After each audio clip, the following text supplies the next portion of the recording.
इनको जब पता चला कि हमारी शादी तो राक्षस के साथ तय हो गई है, उन्होंने अपनी छोटी वाली अंगुली को काटा और काट के इसमें से रक्त निकाला और एक छोटे से पन्ने पे एक चिट्ठी बनाई।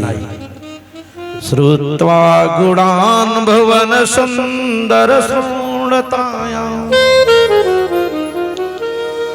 निर्वेश्य कर्ण विवरैरहतोऽङ्गपाङ्गः रूपं दृशां दिशताम् अखिल भाग कालम त्वं च्युतातिशते चेन मंत्र मात्रम। उस चिट्ठी में लिखती है कि हे कन्हैया, मैं शुरू से ही आपको अपना पति बना के मानती हूं और आज से नहीं कन्हैया, ना जाने कई जन्मों से मेरे आप पति हो। एक बात याद रखिएगा, बहुत लोग पति पत्नी के आपस में झगड़ा में कहते हैं कि हे भगवान अगले जन्म में बदल दीजिए। भगवान बदलते नहीं हैं, फिर वही वाली मिलेंगी जो अभी मिली है। आज मां लक्ष्मी के स्वरूप में भगवती रुक्मिणी कहती हैं कि हे कन्हैया, मैं आपको अपना पति मानती हूं और सदियों से ना जाने कब से हमारे आप पति बनते आए हो, लेकिन अब की बार ऐसा लगता है कि हमारे भाई तुम्हारे बीच शत्रुता के कारण हमारी शादी एक राक्षस से तय कर दिए हैं, हम और आप नहीं मिलेंगे। तो हे कन्हैया, ये मेरा दृढ़ संकल्प है। यस्याधि पंकजरजा स्नतम महांतो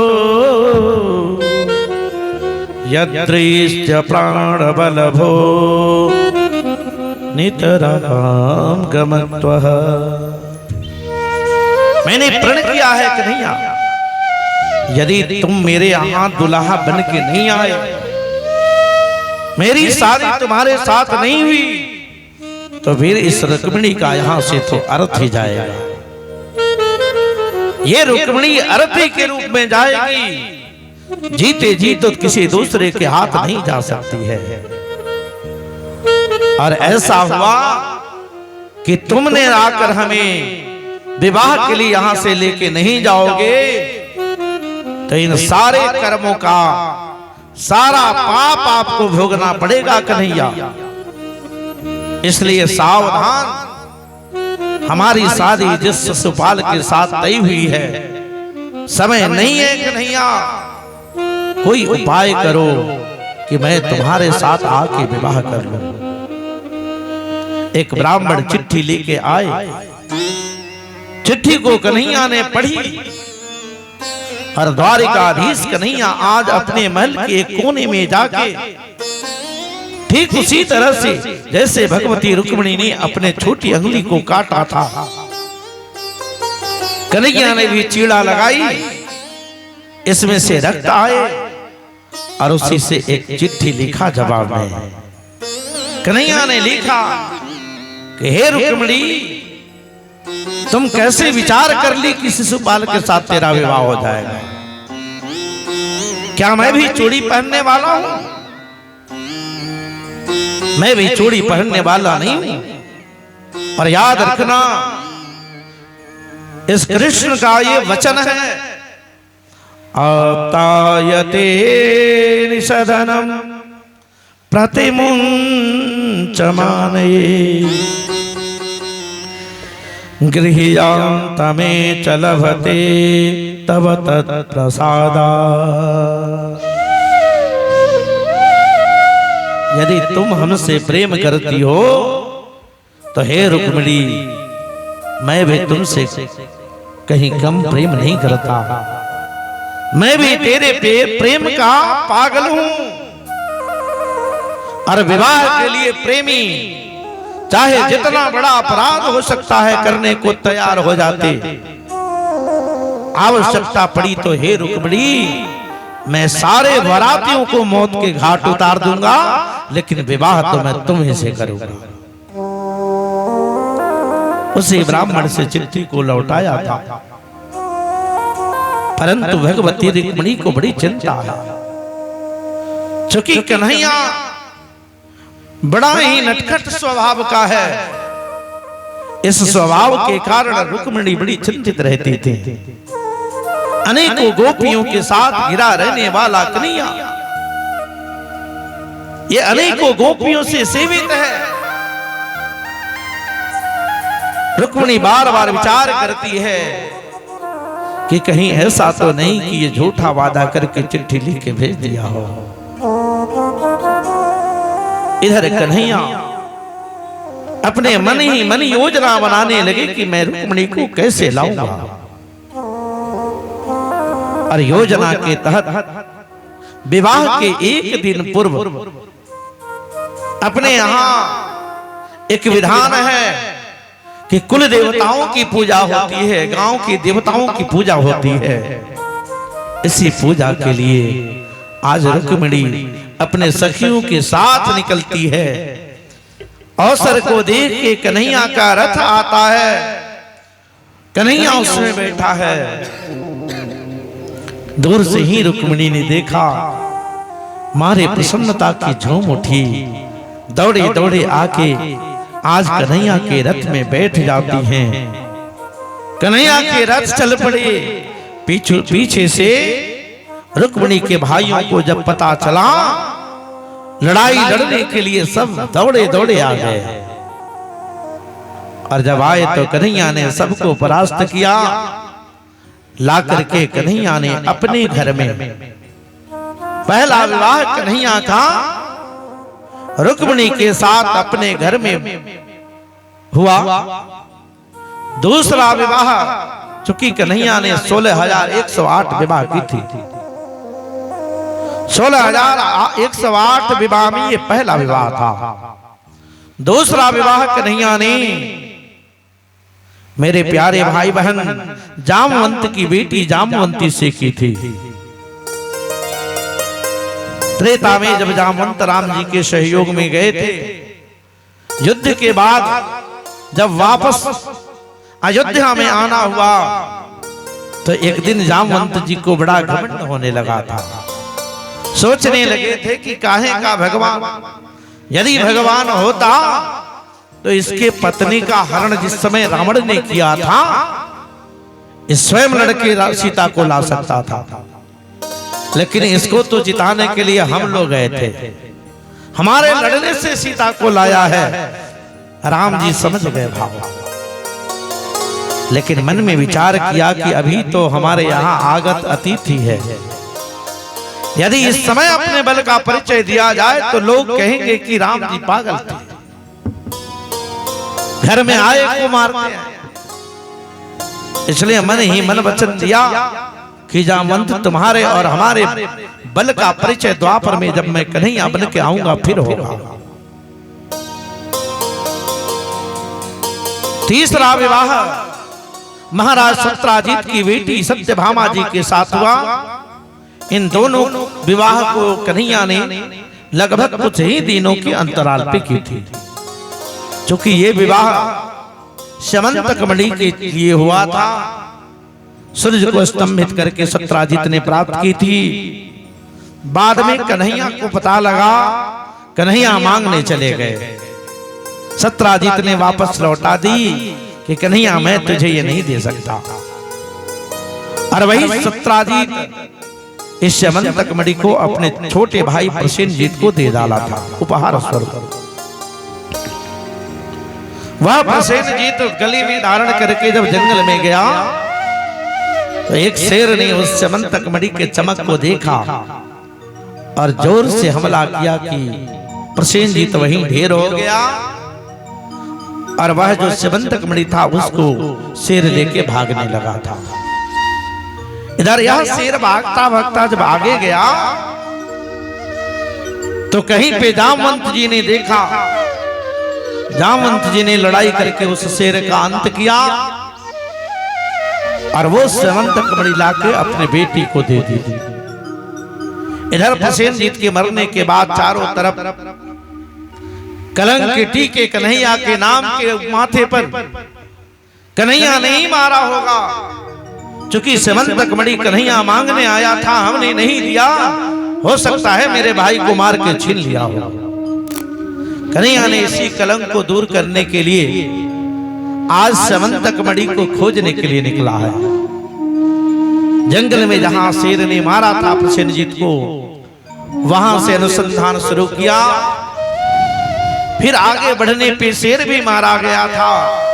ये देख करके आगे बढ़ते हुए जब गए कन्हैया, तो एक पहाड़ के गुफा में जामवंत के चलने के पैर के निशान, जिन पैरों से शेर को मारा था, उसके खून के धब्बे दिख रहे थे। धब्बे का अनुसरण करते हुए जब कन्हैया उस गुफा के सामने गए, उनके साथ बहुत सारे उनके मित्र थे। कन्हैया ने कहा, भैया तुम यहीं ठहर जाओ, मैं देख के आता हूं। और जब अंदर गए तो देख रहे हैं कि जामवंत की बेटी जामवंती उस सेवंत कमड़ी को लेके खेल रही थी। कन्हैया ने कहा कि मुझे वापस कर दे। जामवंती कहती है कि मैं नहीं दे सकती, इस पर मेरे पिताजी का अधिकार है, यदि वो दे दे तो फिर मना भी नहीं है। इसी सेवंतक के लिए कन्हैया जब अंतःकरण में जाता है, जामवंत बैठा रहता है, जाके कन्हैया कहता है, हे जामवंत तू सेवंतक मणि लौटा दे, क्योंकि सेवंतक मणि के साथ मेरे नाम का कलंक लग चुका है। आज सत्राजीत ये फैला रहा है कि मेरे भाई को कन्हैया ने मार डाला है, तू मुझे वापस कर, मैं सारा बात देख कहां बताऊंगा और मेरे माथे का ये कलंक का टीका समाप्त हो जाएगा। जामवंत कहता है कि बड़ा घोर युद्ध करके मैंने इसे लिया था। कन्हैया ने कहा, चाहते क्या हो?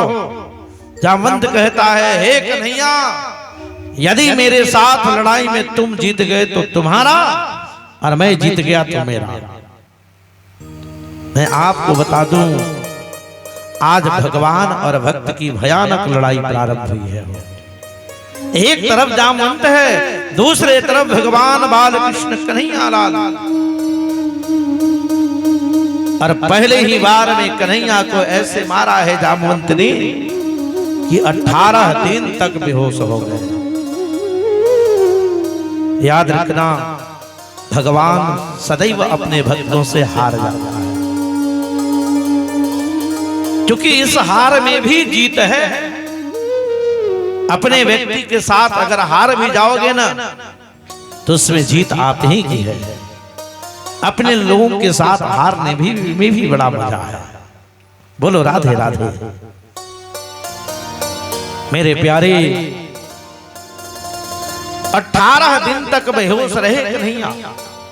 उनके शरीर से रक्त के धार बह गए, और यह धार जब बहता बहता गुफा के बाहर आया, कन्हैया के सारे परिकर वहीं खड़े थे।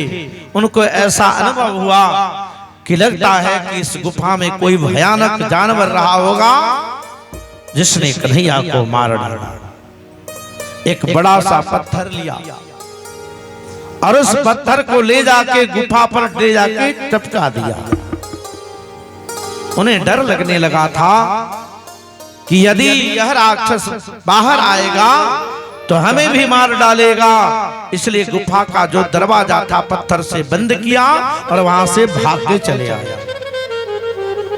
आके बाबा को कहा, हे बाबा, अभी संसार में कन्हैया नहीं रहा।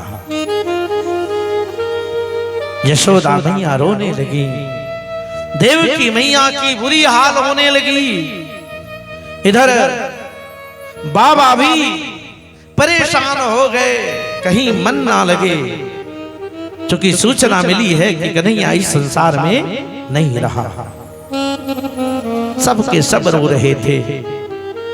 पुरोहित गर्गाचार्य जी आए उन्होंने ध्यान लगा के देखा कि कन्हैया के साथ क्या हुआ है, और जब ध्यान लगाया तो उन्हें समझ में आ गई कन्हैया मरा नहीं अपितु बेहोश है। और यही मेरे प्यारे आश्विन महीने का दशहरा प्रारंभ होने वाला था, जो कुआर अपने यहां कहा जाता है ना आश्विन।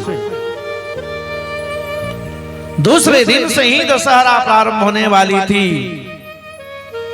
आज गुरु और पुरोहितों ने सबने एक साथ बाबा को आदेश किया है कि हे नंद बाबा, हे वसुदेव जी, यदि आप सब लोग मिलकर के भगवती के 9 दिनों तक अनुष्ठान करोगे तो ये भगवती की सारी शक्ति कन्हैया में जाके बैठ जाएगी। आज कन्हैया वहां अकेले था, उसके शरीर की शक्ति नहीं थी, और जब शक्ति नहीं थी तो फिर उस लड़ाई में जीतेगा कैसे। आज से 9 दिन तक अनुष्ठान करिए, फिर विजयादशमी के दिन आपका बेटा सुस्त हो जाएगा। ठीक 9 दिन का अनुष्ठान हुआ, नवमी में हवन हुए।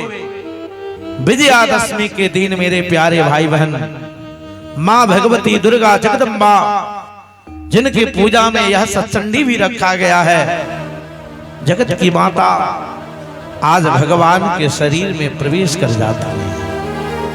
और जैसे ही प्रवेश होता है कि अचानक कन्हैया के शरीर में बल आ गई, और जब बल आया तो कन्हैया खड़ा हो गया, और खड़ा होके अपने बाएं हाथ के पंजे से जैसे ही एक पंजे का प्रहार किया है जामवंत को, कि जामवंत 27 दिन तक बेहोश हो गया।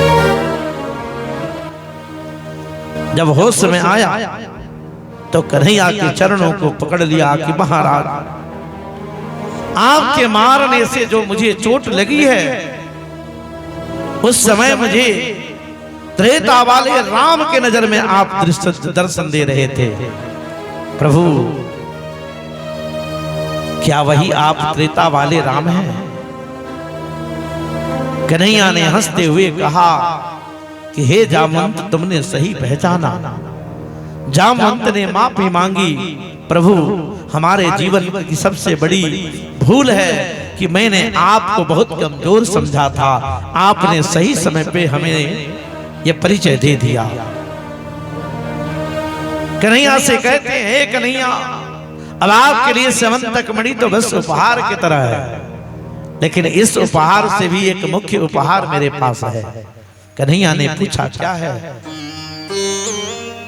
जामवंत कहता है कि हे कन्हैया, त्रेता में मैंने आपके साथ लड़ाई लड़ी थी, आपके लिए राक्षसों के साथ भयानक लड़ाई में ना जाने कई बार हमने मार भी खाए, कितनों के मारे भी। आज मेरे ऊपर एक कृपा कर दो। कन्हैया पूछता है, कौन सी कृपा चाहते हो? जामवंत कहता है कि अब मैं बूढ़ा हो चुका हूं, मेरी बिटिया जो आज विवाह के योग्य हो चुकी है, उसके विवाह के लिए मैं लड़का कहां से खोजूंगा, इसलिए एक कृपा करो, मेरी बेटी को स्वीकार कर लो। कन्हैया हंसते हुए उनके बेटी जामवंती को स्वीकार किया था। बाद में स्यवंतक मणि लेकर के वापस जब सत्राजित तक पहुंचाई, सत्राजित को वास्तविक अपने भाई की मृत्यु का पता चला, सही का, तो बहुत दुखी हुआ। अपने आप को प्रायश्चित के आग में जलता हुआ देख करके वो भगवान से माफी मांगने लगा और कहने लगा, महाराज अब इस प्रायश्चित का बस एक ही उपाय है, मेरी एक बिटिया है जिसका नाम सत्यभामा है, उसको आप ग्रहण करो। इस प्रकार से कन्हैया ने ये तीसरी विवाह करी। चौथा विवाह कन्हैया ने अपने ही फुआ की बेटी जिसका नाम भद्रा है, उनके माता जी का नाम था राजाधिदेव। देवताओं के कहने पे कन्हैया ने शादी की थी। पांचवा विवाह नग्न जीती के साथ हुआ था। छठा विवाह उन्होंने लक्ष्मणा के साथ करी थी। सातवां विवाह उन्होंने कौशल देश की महाराज की बेटी के साथ किया था, जिसके माता जी का नाम था अनुविंदा, और वो भी संजोग से कन्हैया की बुआ की ही बेटी थी। आठवां विवाह कन्हैया ने एक शर्त के अनुसार मगध देश की राजा की बेटी के साथ की, और इस प्रकार ये आठों पटरानियां हुई। सुखदेव जी से परीक्षित ने पूछा, महाराज ये तो 8 शादी है, बाकी 16,100 विवाह कौन से हैं? सुखदेव जी कहते हैं कि हे राजन, एक बहुत बड़ा अत्याचारी राक्षस था जिसका नाम था भौमासुर। यह भौमासुर ने निश्चय किया था, मन में संकल्प लिया था कि जिस दिन ब्रह्मांड के सारे राजाओं को परास्त कर दूंगा, परास्त करने के बाद उनकी बेटियों का हरण करूंगा, और जब इन लड़कियों की संख्या जिस दिन 1 लाख हो जाएगी, उस दिन 1 लाख इन कन्याओं से मैं विवाह करूंगा एक साथ। कन्हैया को जब पता चला कि इतना भारी राक्षस जमीन पे अभी जी ही रहा है मेरे राज्य में, तो कन्हैया ने कहा कि भाई इसका भी अंत करना चाहिए। सो कन्हैया ने उससे लड़ाई लड़ी और लड़के उसके जीवन को समाप्त किया। बाद में उसके अंत के बाद कन्हैया को पता चला कि ये जिन राजाओं को मारता था उनके बेटी का हरण करके ले जाके पाताल में छुपा के रखता था। कन्हैया पाताल लोग गए और पाताल लोग जाकर के 16,100 उन कन्याओं को मुक्त कराया। मुक्त कराने के बाद, या मुक्त होने के बाद, सारी देवियां हाथ जोड़ के कहती हैं, हे कन्हैया, अब हमसे कौन विवाह करेगा? हर व्यक्ति बस यही कहेगा, राक्षस ने हरण किया था, अब तो हम खत्म हो गई हमारी जब ये जिंदगी। कन्हैया ने कहा कि ऐसे मत बोलो। सारी देवियों ने हाथ जोड़ के कन्हैया से कहा कि हे कन्हैया, हमने सुना है जिसका कोई नहीं होता आप उसके स्वामी बन जाते हो। याद रखना, जिसका कोई नहीं उसके परमात्मा होते हैं। कन्हैया ने सबको स्वीकार किया। इस प्रकार से 16,108 देवियों से इनका विवाह हुआ था। ये तो भागवत की बात है, लेकिन आध्यात्मिक स्तर पर देखा जाए, सच में देखा जाए, तो कन्हैया ने एक ही शादी की है,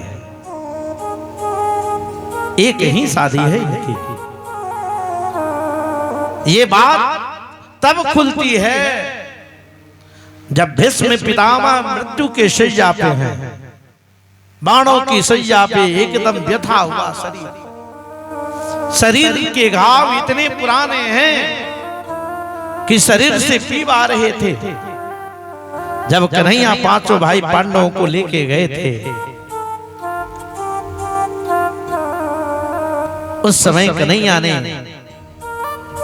भीष्म पितामह से कहा था कि हे दादाजी, आपको तो इच्छा मृत्यु का वरदान है, फिर आप इतना कष्ट सह रहे हो, आपके शरीर से पीप आने लगे हैं, कीड़े आने लगे हैं, अरे आपको तो चला जाना चाहिए, जो कि वरदान भी है इच्छा मृत्यु का, जब चाहोगे जा सकते हो।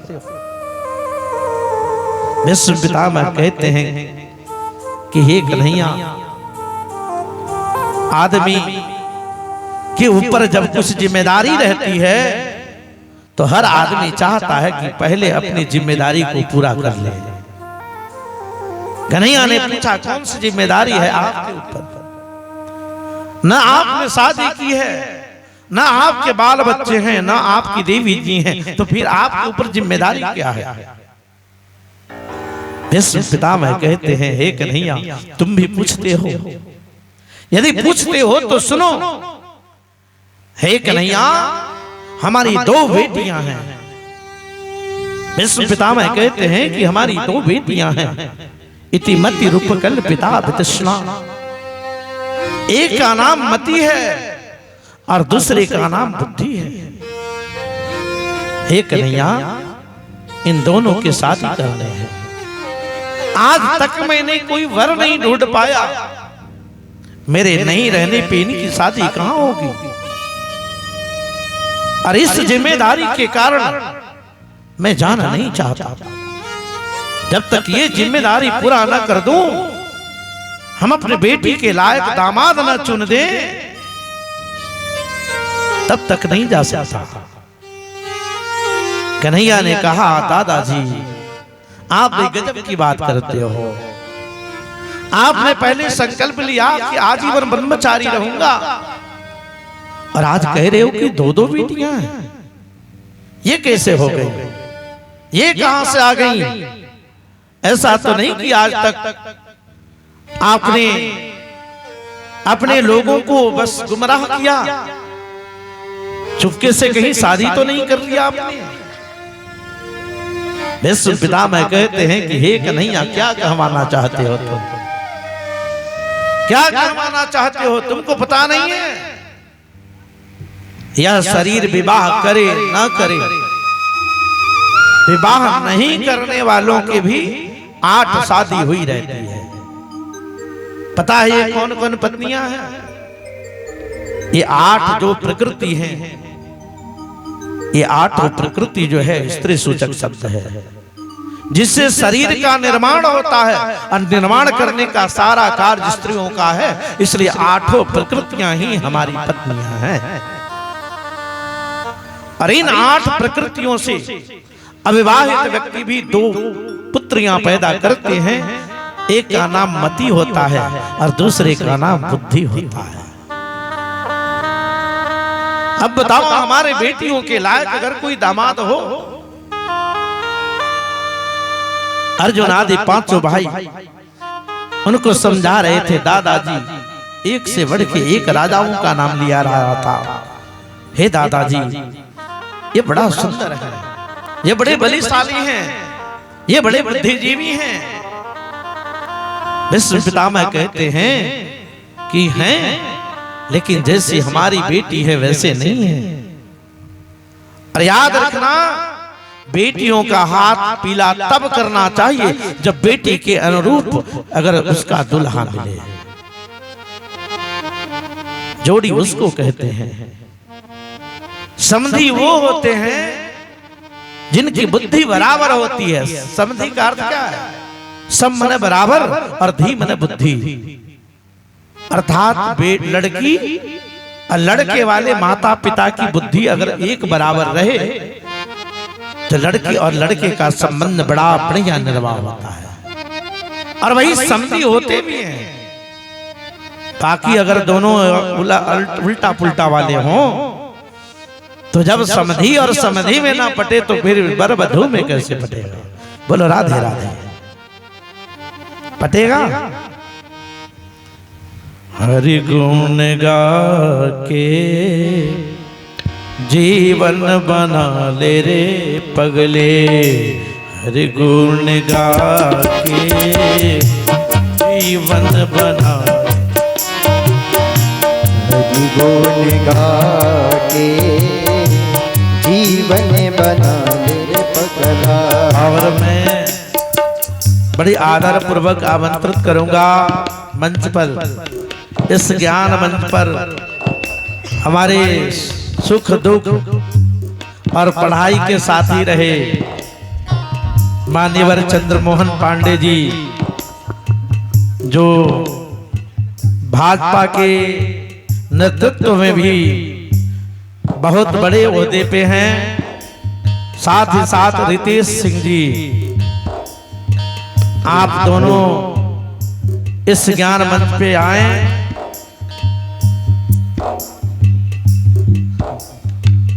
हरि गुण गा के बना ले रे पगला।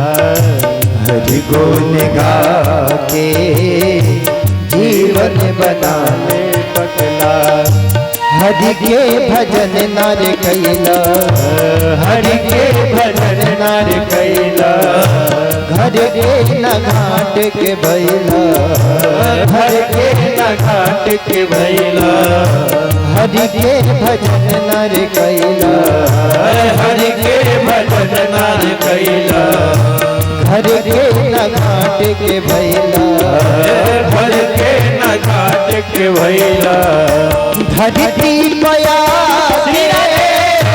जीवन बना ले रे पगला। धरती पया जीवन बना ले रे पगला। हरि बोलो। हरि गुण गा के जीवन बना ले रे पगला। हरि गुण गा के जीवन बना ले रे पगला।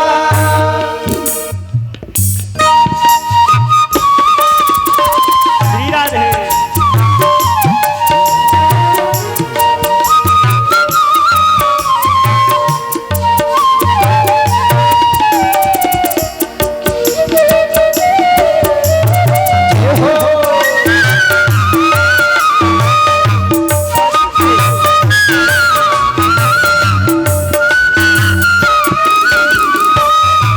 घड़ी का यजा मिल गए थे, घड़ी का बजा मिल गए।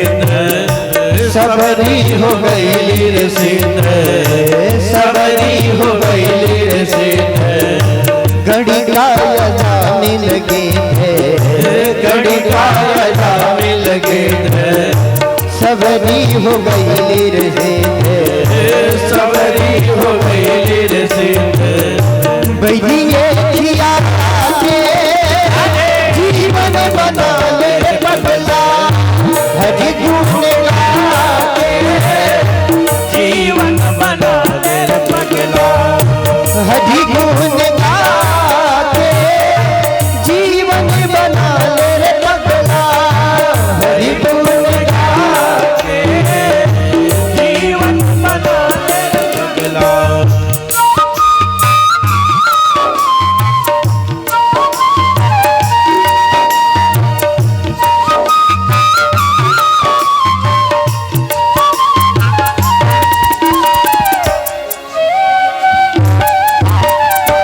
हरि बोल।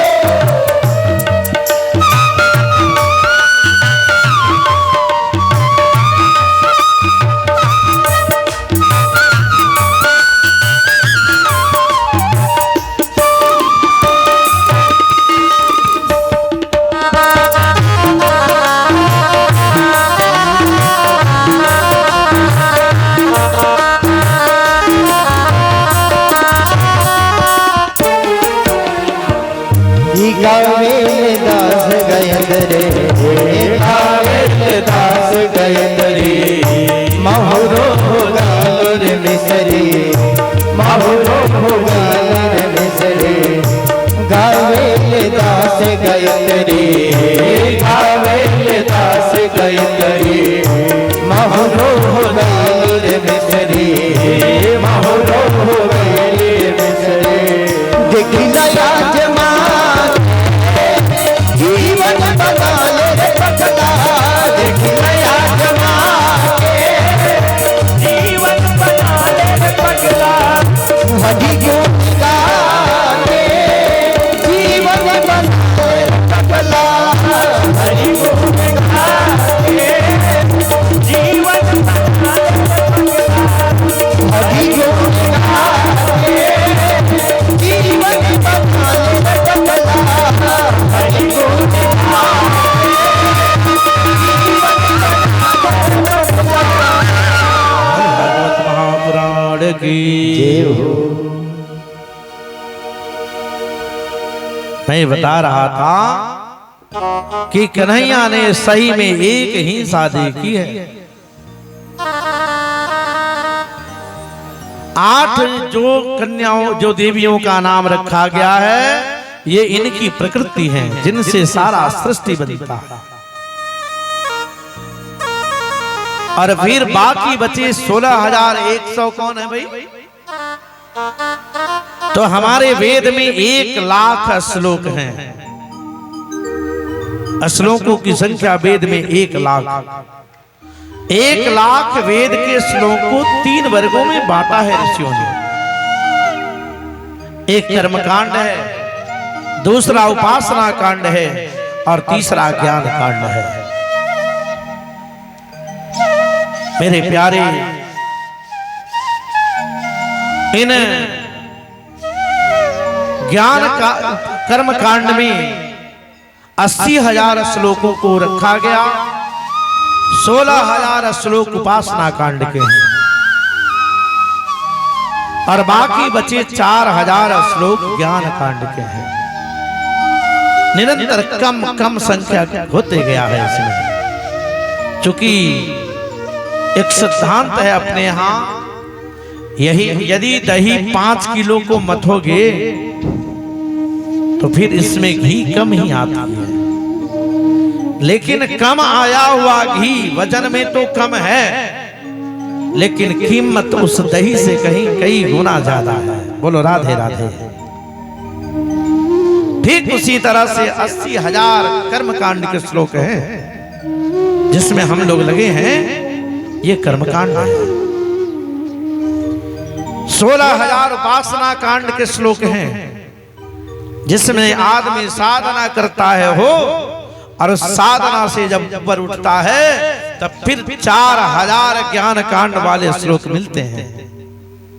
ये सीढ़ी है। जैसे पहले सीढ़ी पे के बाद ही दूसरी सीढ़ी प्राप्त होती है, ठीक उसी तरह से पहले कर्मकांड, फिर कर्मकांड के बाद उपासना कांड। उपासना कांड के 16,000 जो श्लोक हैं वो भगवान की बहुत प्रिय हैं, ईश्वर को बहुत प्यारी हैं ये श्लोक हैं। और चूंकि श्लोक स्त्रीलिंग शब्द है और ठाकुर जी तक पहुंचने का सबसे सुंदर माध्यम है, सो इसलिए इनको, इन श्लोकों को ही भगवान की पत्नी माना जाता है। देखिएगा, बड़े बड़े अधिकारी पदाधिकारी जो लोग होते हैं, इन अधिकारी और पदाधिकारियों से कोई काम करवाना हो और चाहे कितने कड़ैल रुख के हों, यदि उनके देवी जी से आपका संपर्क हो गया तो एक बार डांटेंगी तो सारा कड़ैल स्वभाव उनका शांत हो जाता है। आपके लिए, हमारे लिए बड़े ही बड़े कठोर हैं, लेकिन देवी जी के सामने जाते जाते एकदम हाथ जोड़ के खड़े हो जाते हैं। जितने बड़े बड़े अधिकारी हैं, यहां भाव ये है कि जिस प्रकार से अधिकारियों की पत्नियां चाहे कितना भी कठिन कार्य हो और चाहे तो बड़ी आसानी से हो जाती है, ठीक उसी तरह से उपासना कांड के 16,000 जो श्लोक हैं वो भगवान को प्राप्त करने की सबसे अच्छी साधन है। इसलिए इनको उनकी पत्नी माना जाता है। बाकी 100 क्या है भाई?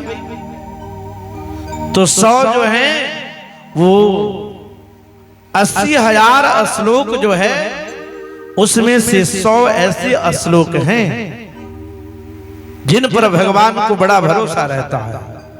आंख बंद करके भरोसा करते हैं भगवान। सो ये 100 और जुड़ जाए 16,000 में, जो 16,100 और 8 प्रकृति, तीनों को जोड़िएगा तो 16,108 यही भगवान की पत्नी है।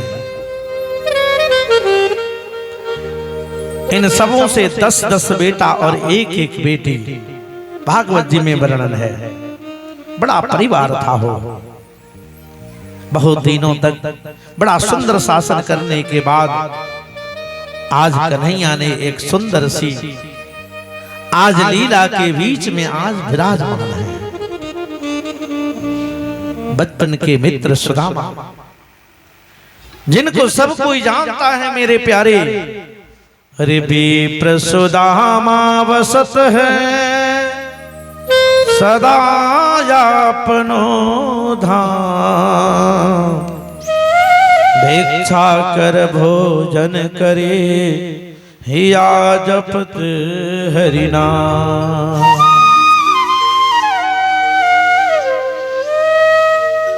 हमेशा भगवान को याद करते थे, हमेशा ब्रह्म कार्यों में लगे रहते थे, हमेशा ही वेद का अध्ययन करते थे। सुदामा जी,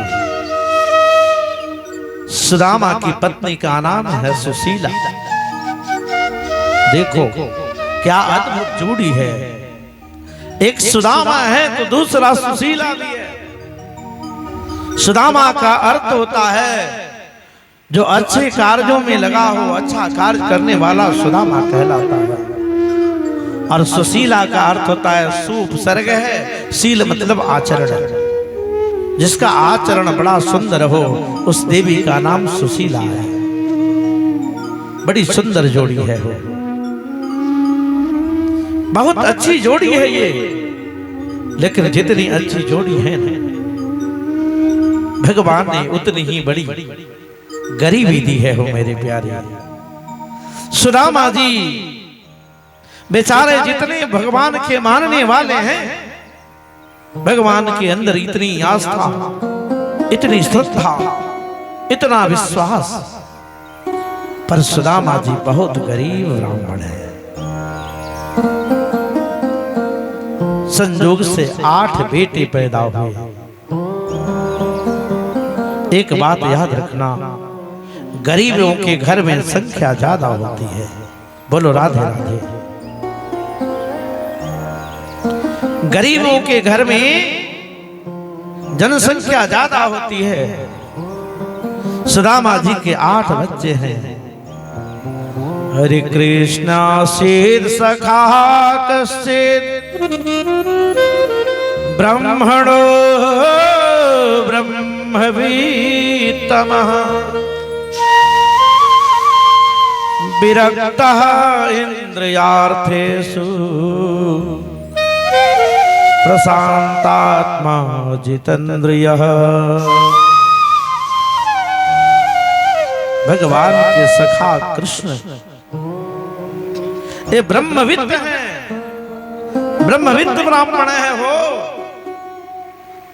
और है कैसे? विरक्तः इंद्रियार्थेषु प्रशांतात्मा जितेन्द्रियः। ये विरक्त पुरुष है। विरक्त पुरुष उसे कहते हैं जिसे कहीं कोई मोह माया लोभ नहीं हो। लोभ भी इनको नहीं सताती। इनको अपनी इंद्रियों पर बड़ा कमांड है। बोलते हैं तो लगता है कि साक्षात सरस्वती निकल रही हैं। ये जितेंद्रिय हैं। ये बड़े अच्छे ब्राह्मण साधक हैं।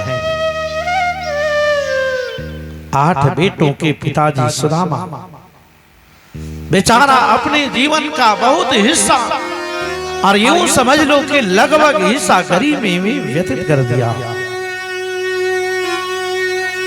सुदामा जी दिन भर भीख मांग के भिक्षाटन करते थे हो। लेकिन आपको मैं बता दूं कि दिन भर अगर सुदामा जी मांगे तो भी 5 ही घर जाते थे। ऐसा भागवत धर्म कहती है कि भिखमंगी को 5 घर से ज्यादा नहीं जाना चाहिए। उसमें भी विधान बताया गया है। ब्राह्मणों के भोजन का विधान 2 ही विधान है। 2 ही जगह से ब्राह्मण भोजन ले सकता है। पहला, या तो भिक्षाटन करे, मतलब कहीं से मांग के लावे। लेकिन मांगने में भी शर्त है कि वो केवल 5 ही घर जाए। इसलिए अपने यहाँ जब जनेऊ होता है ना, तो 5 बार माई के पास भेजा जाता है, जाओ। 5 ही घर जाना होता है। इन्हें दिन भर मांगता रहा। सुदामा जी 5 घर जाते थे। और वहां जाकर के रुकने का भी विधि बताया है शास्त्रों ने, कितना देर तक रुक सकता है भिक्षा लेने वाला। शास्त्र कहता है कि जितनी देर में एक गाय दुही जा सके, और गाय का मतलब आज वाली गाय नहीं, क्योंकि ये गाय तो है ही नहीं। ये जो आपके और हमारे यहाँ गाय हैं, ये गाय नहीं है। आपको आश्चर्य होगा कि सुअर के नस्ल से इसको तैयार किया गया है। ये जो गाय जर्सी आदि आपके यहाँ और हमारे यहाँ है, ये गाय नहीं है। पूजा पाठ में इनके दूध दही तक वर्जित है, लेकिन अभाव में आदमी क्या करे, लेना पड़ता है। राधे राधे बोलो, जोर से राधे राधे बोलिए। प्यारे, उतना ही देर तक जितना देर में एक गाय को दुहा जा सकता है। और गाय दुहने का सही तात्पर्य यह है कि सही गाय वही कहलाती है जो केवल 1 से 1.5 लीटर तक दूध देती हो। उससे ज्यादा देती है तो वो गाय नहीं हो सकती। 2 से 2.5 मिनट तक एक भिखमंगा किसी के दरवाजे पे खड़ा रहे, बस उसका यही विधान है। और दूसरा विधान यह है ब्राह्मणों के भोजन का शीलोक्ष विधि। शीलोक्ष विधि का अर्थ होता है कि व्यापार जहां होता है अन्न का, दिन भर अन्न के व्यापार से अन्न जो गिरा रहता है, शाम को ब्राह्मण जाए, फिर उसे इकट्ठा करके लाके अपने भोजन का सामान बना के करे। अथवा खेतों में देखिएगा बहुत सारे चूहे धान और गेहूं के बालियों को काट के अपने बील में उस्माद में छुपाए रहते हैं, उसको निकाल करके भी भोजन करने का विधान है। यही 2 विधान मिलता है। तीसरा विधान भोजन का ब्राह्मणों का कोई नहीं होता। सुदामा जी बेचारे 5 ही जगह जाते थे, अधिक नहीं। बेचारे सुदामा जी जा करके आग्रह पूर्वक आवाज लगाते थे, हे मां मुझे भिक्षा दे दो। एक बार आवाज लगाना और फिर उतना ही देर तक किसी के दरवाजे पे खड़ा रहना जितना में एक सही गाय दुही जा सके। सुदामा जी की आदत थी 5 घर के बाद यदि अन्न न मिले तो भी सुदामा जी उधर से हरि नाम कीर्तन करते हुए वापस चले आते थे। कुछ नहीं बिगड़ेगा तेरा हरि शरण आने के बाद, कुछ नहीं बिगड़ेगा तेरा हरि शरण आने के बाद। कुछ नहीं बिगड़ेगा तेरा हरि शरण आने के बाद। कुछ नहीं बिगड़ेगा तेरा हरि शरण आने के बाद। हरि खुशी मिल जाएगी तुझे, हरि खुशी मिल जाएगी चरणों में लग जाने के बाद। कुछ नहीं बिगड़ेगा तेरा हरि शरण आने के बाद।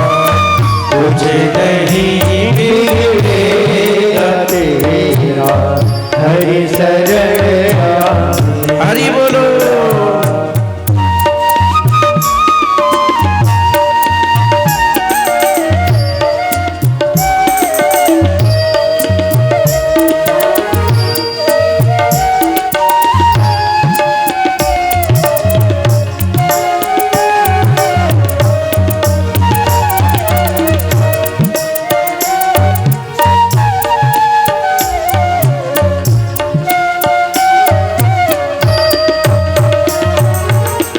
प्रेम के मंजिल को राही कष्ट पाते हैं मगर, प्रेम के मंजिल के राही कष्ट पाते हैं मगर। जो सही व्यक्ति है कष्ट होता है उसे।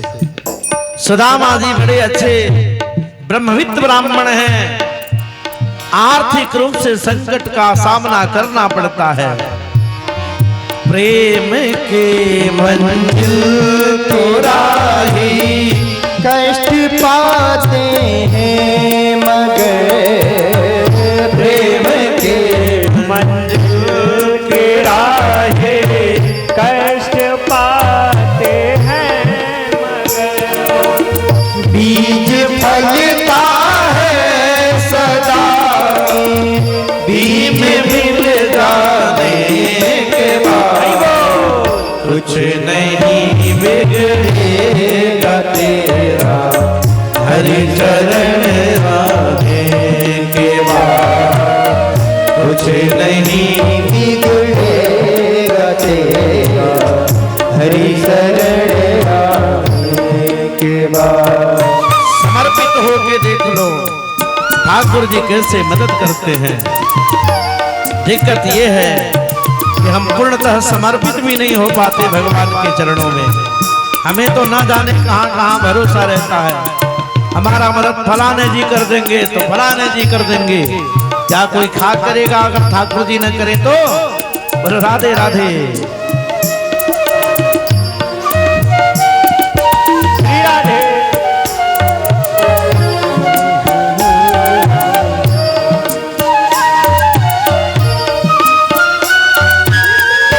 दुख की घड़ी में घबराओ मत, दुख आती है तो आती भी है।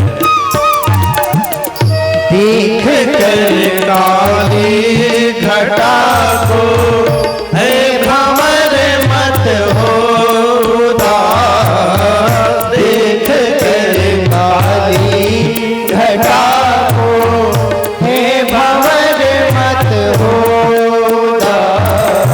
अगर बादल छाए हैं तो बादल जाते भी तो हैं।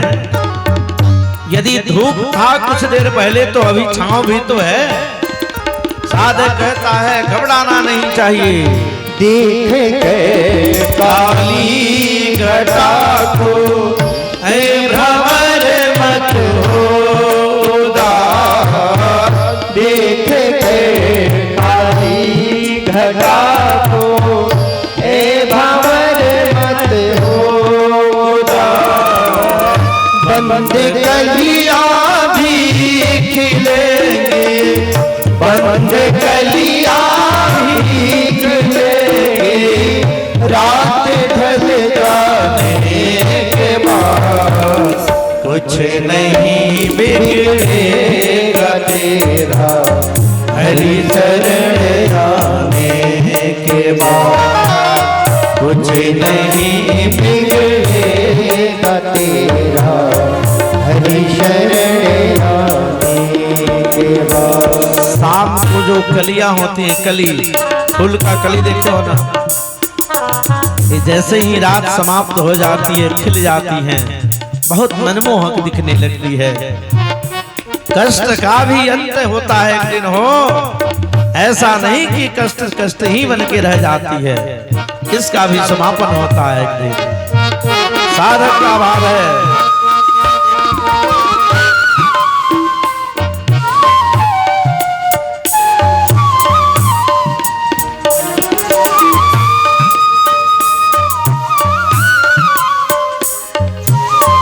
यदि भरोसा न हो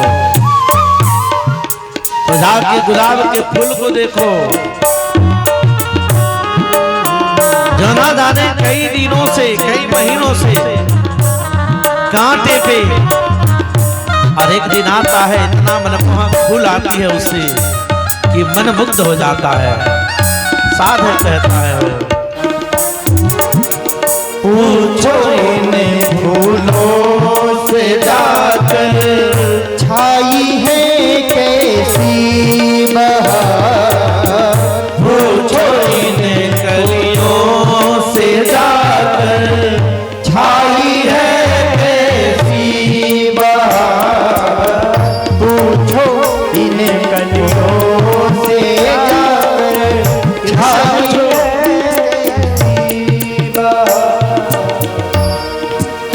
कभी तलक कांटों पे सोया, कब तलक कांटों पे सोया, डाल पे आने के बाद कुछ नहीं बिगड़ेगा तेरा, हरि शरण आने के बाद कुछ नहीं बिगड़ेगा तेरा, हरि शरण आने के बाद। जो गुलाब बड़ा सुंदर दिखता है, गुलाब का फूल देखे हैं ना आप सब, कितना सुंदर दिखता है, आता किस पे है जी?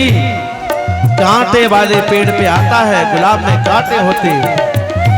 यदि यह गुलाब का फूल उन कांटों से डर गया होता तो इतना सुंदर नहीं हुआ होता। ठीक उसी तरह से हम भी अगर कष्ट से डर जाएं तो फिर हम आदमी नहीं बन पाएंगे। इंसान बनने के लिए कष्ट का भी सामना करो। एक न एक दिन जैसे एक सोनार सोने पे मार मार के चमका देता है, सोनार हथौड़ी मार मार के चमका देता है और वो सोना चमकने लगती है, उसी तरह से हमारा और आपका जीवन भी चमकने लगता है। पहले कष्ट को सहो तो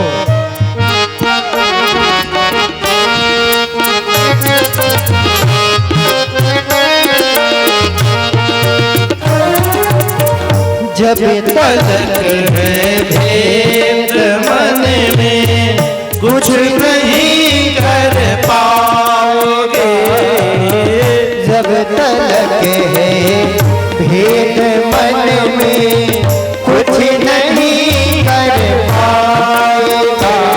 हे मेरे प्यारे, यदि आगे बढ़ना हो तो भेदभाव हटाओ, पहले जलना बंद कर दो। अरे जब तलक है भेद मन में कुछ नहीं कर पाएगा, जब तलक है भेद मन में कुछ नहीं कर पाएगा। रंग लाए गाए साधन, रंग लाए गाए साधन, भेद मिट जाने के बाद कुछ नहीं बिगड़ेगा तेरा। श्री राधे हरिबो, कुछ नहीं बिगड़ेगा तेरा, हरि शरण आने के बाद। हरि बोलो। खुशी मिल जाएगी तुझे, हरि खुशी मिल जाएगी, चरणों में झुक जाने के बाद कुछ नहीं बिगड़ेगा तेरा, हरि शरण आने के बाद। कुछ नहीं बिगड़ेगा तेरा, हरि शरण आने के बाद। कुछ नहीं बिगड़ेगा तेरा, हरि शरण आने के बाद। हरि शरण आने के बाद,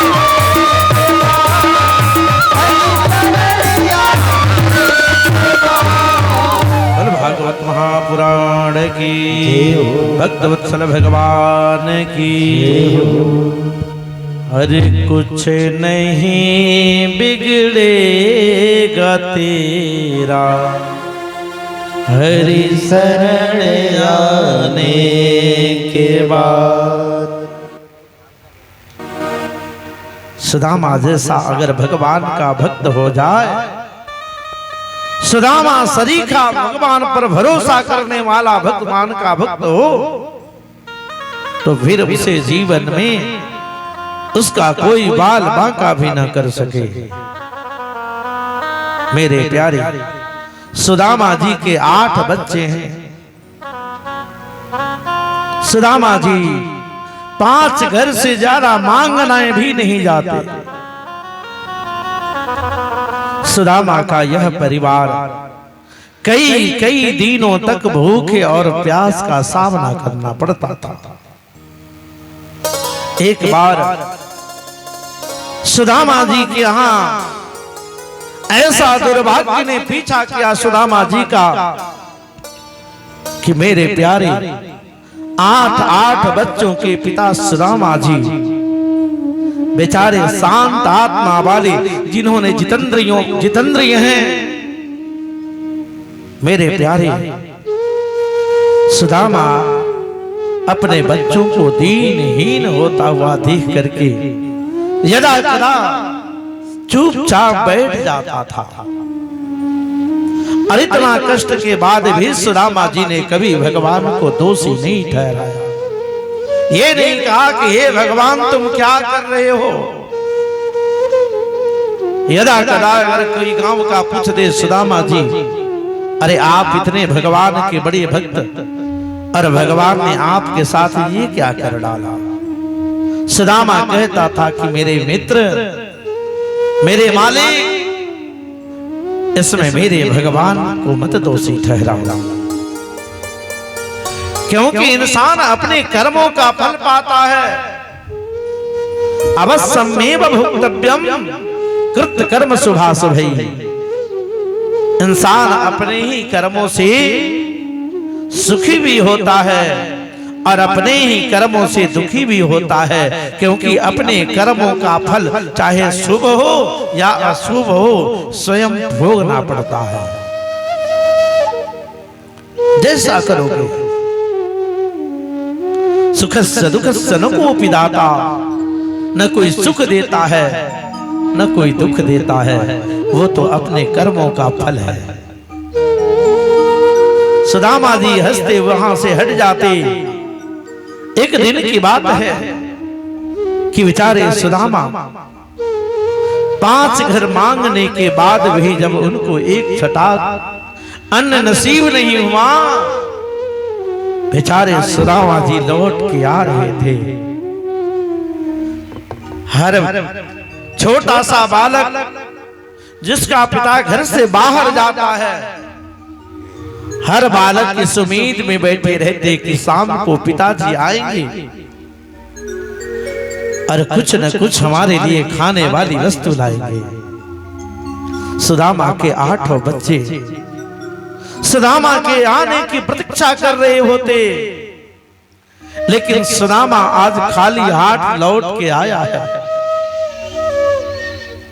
सुदामा के बच्चों ने जब देखा पिताजी आज खाली हाथ लौटे हैं, भूख तो लगी है, पर धन्य है सुदामा के ये 8 बेटे। पिताजी को जब देखा कि हाथ में कुछ नहीं है, एक शब्द नहीं बोले, पिताजी के आसपास आके बैठ गए और पिताजी को ही समझाने लगे, हे पिताजी, आज नहीं मिला है, कल जरूर मिलेगा, उदास मत होइए, कल जरूर भगवान देंगे। सुदामा जी सोचने लगते हैं कि मैं कितना भाग्यशाली हूं,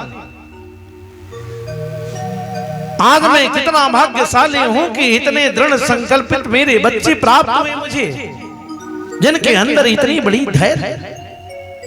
छोटे से बच्चे आके समझा रहे हैं, पिताजी घबराना मत, मिलेगा।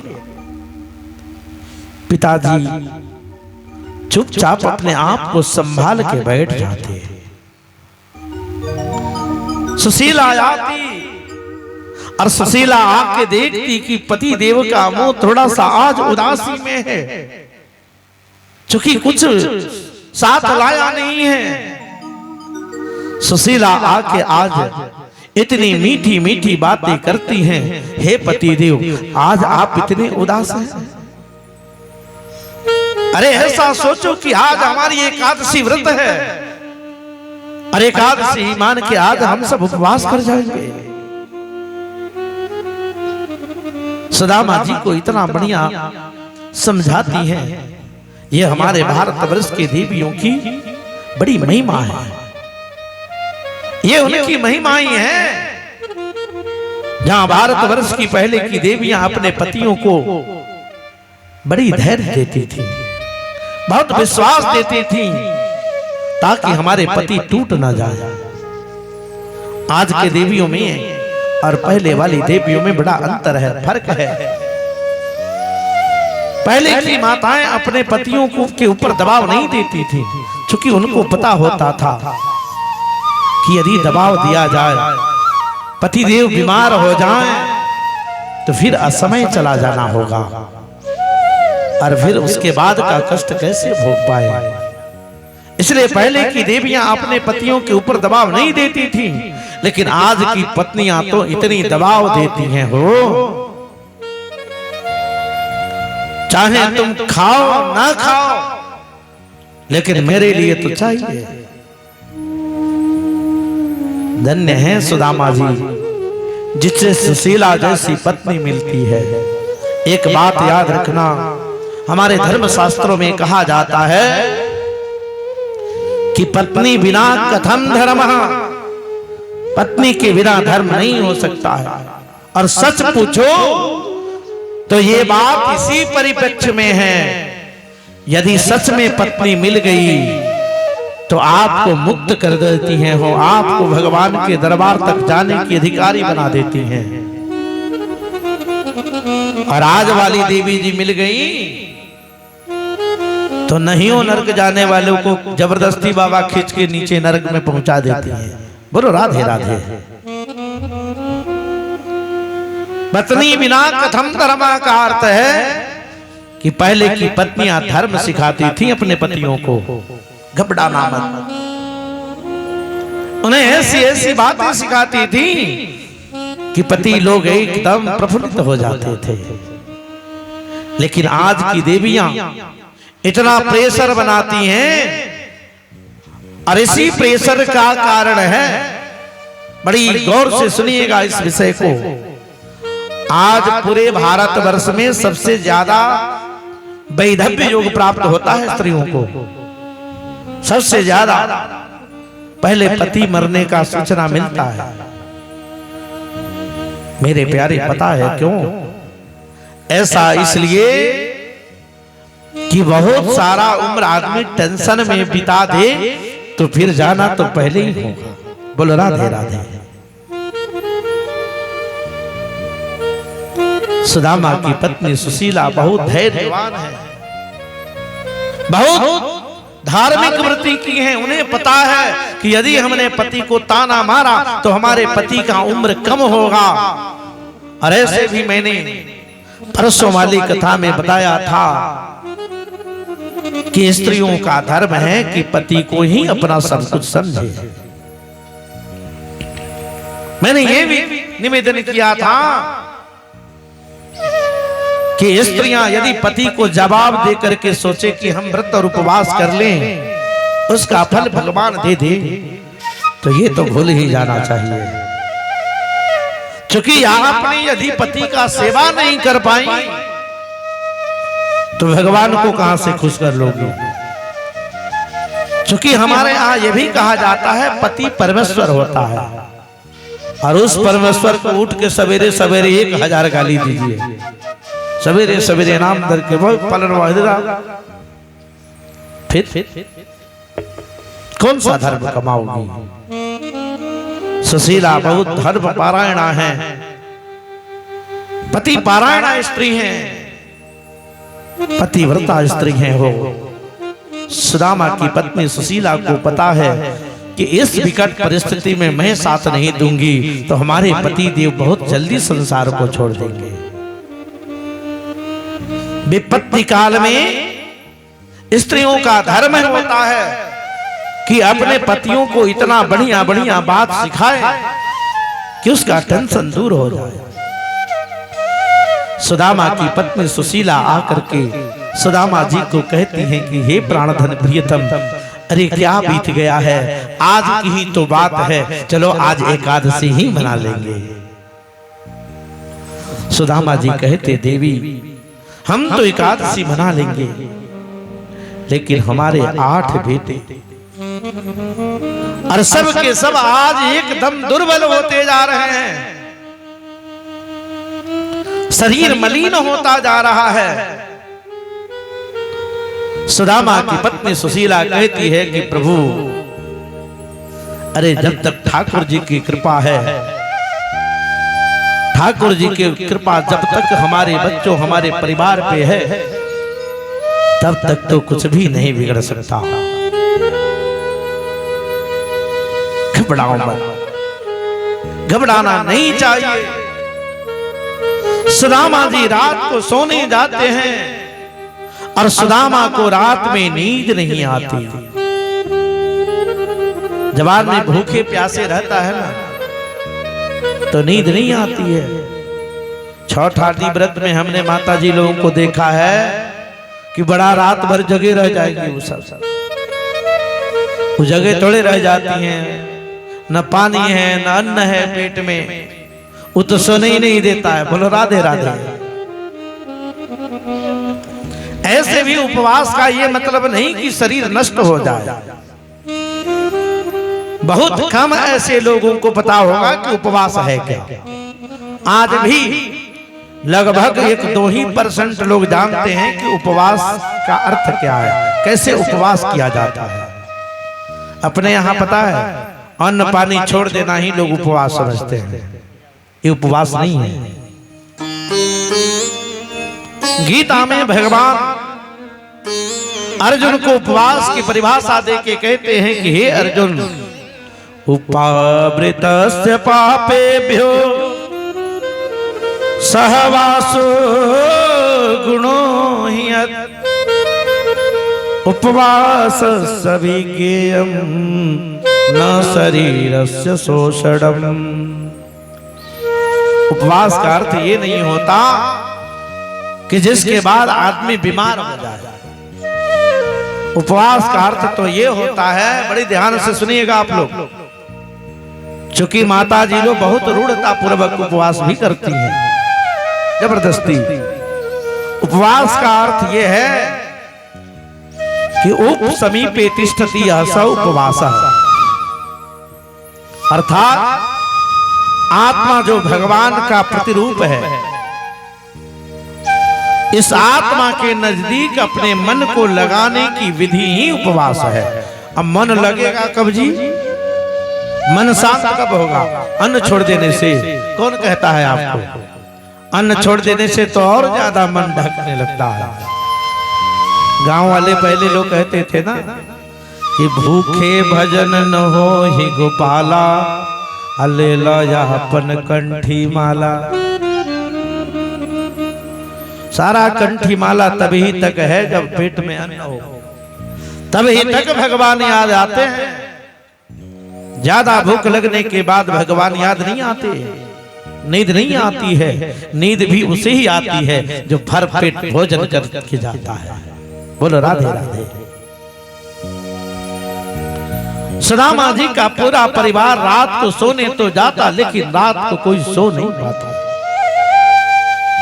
आधे रात को मेरे प्यारे सुदामा के 8 बच्चे उठ के बैठ गए।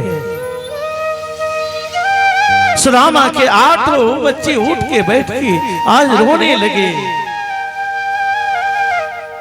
सुदामा जी उठ के बैठ गए। सुदामा की पत्नी सुशीला बैठ गई। सुदामा ने अपने बच्चों के आते हुए आंसू को पोंछा। आज आंसुओं के बाढ़ में सुदामा के पोंछने के बाद भी मानो आज बाढ़ ला देंगे। भूखे प्यासे 8 बच्चे रो रहे थे। मेरे प्यारे, अन्न का अभाव क्या होता है? यदि आपके घर में अन्न का अभाव हो तो फिर समझ में आता है। जिसके 8 बच्चे हों, घर में एक छटाक दाना नहीं हो, गरीबी कौन सी कीमत लेके जाती है घर से। घर का हर लोग रोता है। सुदामा के 8 बच्चे आज चित्कार मार के आधे रात को रोने लगे। सुदामा जी जैसे तैसे बच्चों को संभालना चाहते। देवी जी उठ गई। क्या हुआ? 8 बच्चे कहते हैं, मां आज हमारी दशा बिगड़ चुकी है। आज हमें भूख इतनी सता रही है कि लगता है कि हम बहुत दिन के मेहमान नहीं हैं। सुदामा जी के कान तक जैसे आई कि आज मेरे बच्चे इतने भूखे कि आज कह रहे हैं कि हम नहीं जी पाएंगे। सुदामा जी बैठ के वहीं रोने लगे। सुदामा को रोते देख के सुदामा की पत्नी सुशीला आई। सुशीला ने उनको थामा, उनके बहते हुए आंसू को अपने फटे हुए साड़ी के पल्लू से मेरे प्यारे भाई बहन पोंछने लगी। सुदामा जी को शांत करा रही हैं। आप पुरुष हो और आप रोगे, यदि आप ही रोने लगोगे तो फिर इन बच्चों के ऊपर क्या प्रभाव पड़ेगा, क्या होगा इन बच्चों के साथ? हम तो टूट जाएंगे। सुदामा जी के आंख के आंसू और तेज हो गए। तेज आंसू को देखकर सुशीला अपने आप को रोक नहीं पाई। सुदामा को देख के सुशीला के भी आंख से आंसू झलक गए। हे प्रभु, अब कितना परीक्षा लोगे? इधर बेटों ने देखा और भूखे प्यासे जो अभी के पहले तक रो रहे थे, ये 8 बच्चे आज अपने पिताजी को थाम रहे हैं। पिताजी घबराओ मत, होता है जीवन में, यदि सुख है तो दुख को भी झेलना पड़ता है। पिताजी घबराओ मत। सुदामा जी ने जब सुना अपने बच्चों को, इतनी गंभीरता वाली बात, हमारे छोटे छोटे बच्चे जो ना जाने कई दिनों से भूखे प्यासे हैं, अभी कुछ देर पहले रो रहे थे, इन बच्चों के मुंह से ऐसी बात सुदामा जी सुन के अपने आप को संभाल रहे हैं। बच्चों को देख करके सुदामा जी एक बार फिर इनके आंखों से आंसू के धार बह गए। हे भगवान, मैंने 8 पुत्र को जन्म दिया, मेरे 8 पुत्र हैं, और आज यह अभागा बाप दुनिया का सबसे बड़ा अभागा बाप है, जिसके 8 बच्चे आज भूख और प्यास से चित्कार मार के रो रहे थे। सुदामा जी अपने आप को कोस रहे हैं। हे परमात्मा, मेरे सामने मेरे 8 बच्चे जो आज एकदम दीनहीन भाव से एकदम कमजोर शरीर होता जा रहा है। सुदामा जी के छोटे छोटे बच्चों ने आके कहा सुदामा जी से, पिताजी इसमें भगवान को दोषी मत बनाओ, हमारे भाग्य में अन्न है ही नहीं तो हमें कहां मिलेगी। सुदामा जी कहते हैं, बेटा अवश्य ही जब मैं कल सवेरे भिक्षाटन के लिए निकलूंगा, ठाकुर जी की कृपा होगी और तुम्हारे लायक मैं भोजन का सामान लाऊंगा।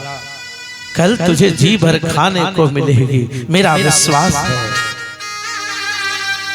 ये मेरा विश्वास कहता है। सुदामा जी के 8 बच्चे रात को वैसे ही चुपचाप सो गए। मेरे प्यारे, एक दिन छोड़ दो, एक बार यदि आपका बच्चा भूखे प्यासे सोता है, आपके मन में कितनी बड़ी वेदना होती होगी, आप विचार करो। कोई माँ बाप नहीं जो अपने बच्चों को भूखे सुलाना पसंद करता है। हर माँ बाप चाहे परिस्थिति उसके साथ कैसी भी रही हो, हर संभव कोशिश करता है कि बच्चों का पेट भरा जाए।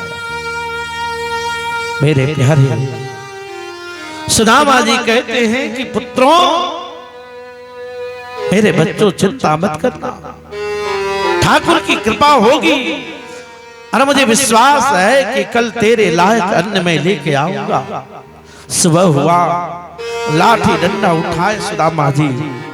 अपने इतने कमजोर हैं कि बिना डंडा के सहारे से चला भी नहीं जाता।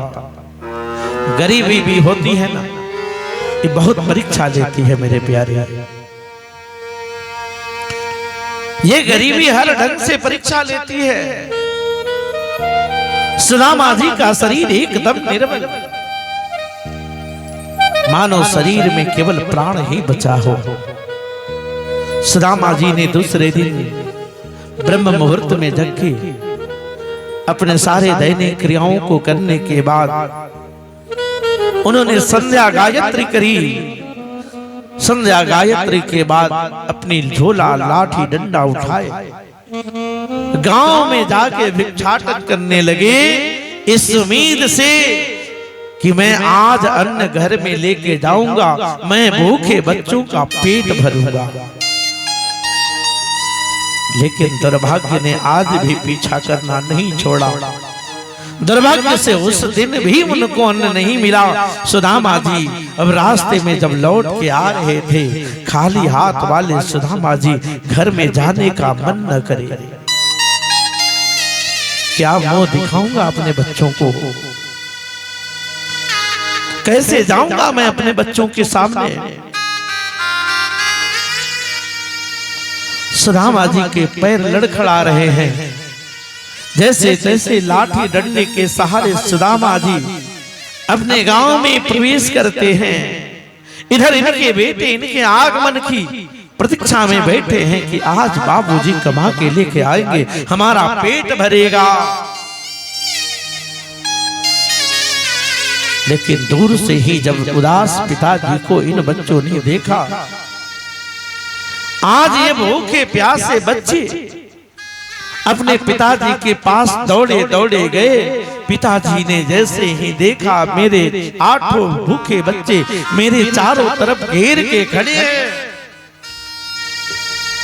मैं उस लायक भी नहीं कि मैं इनका पेट भर पाऊं।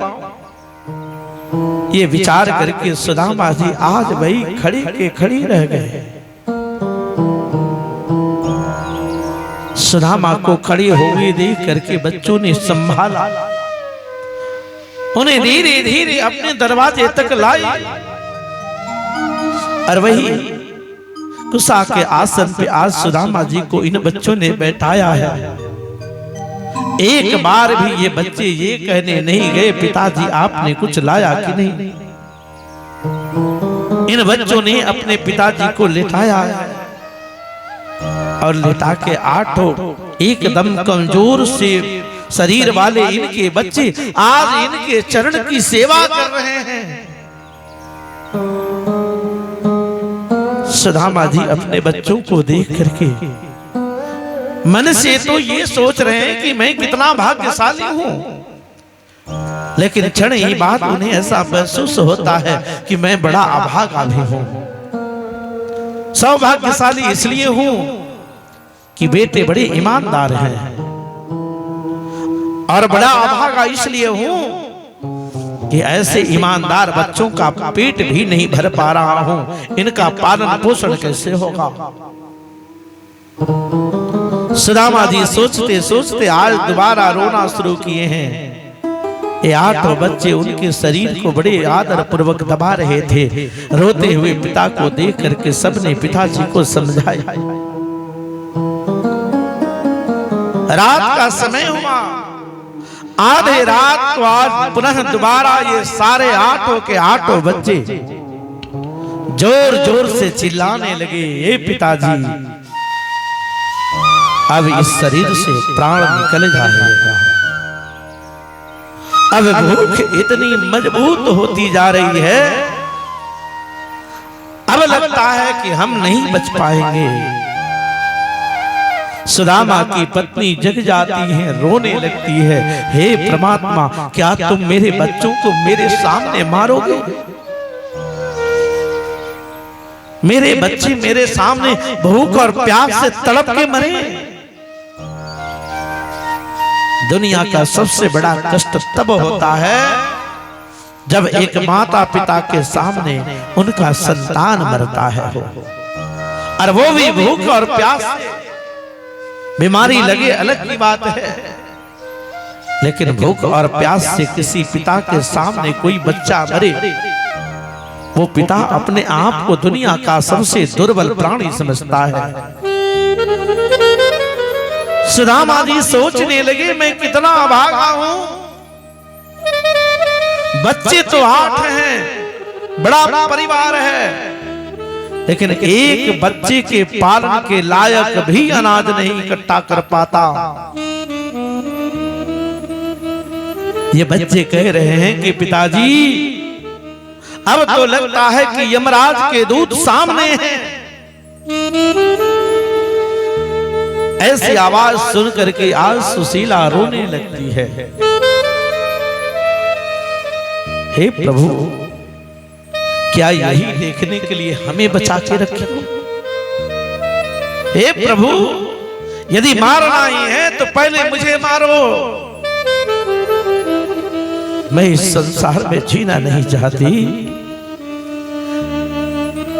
जिस जीवन में अपने बच्चों को मरते हुए देखा वो धन्य है, वो थोड़े हो सकता है, वो तो अभागा जीवन है।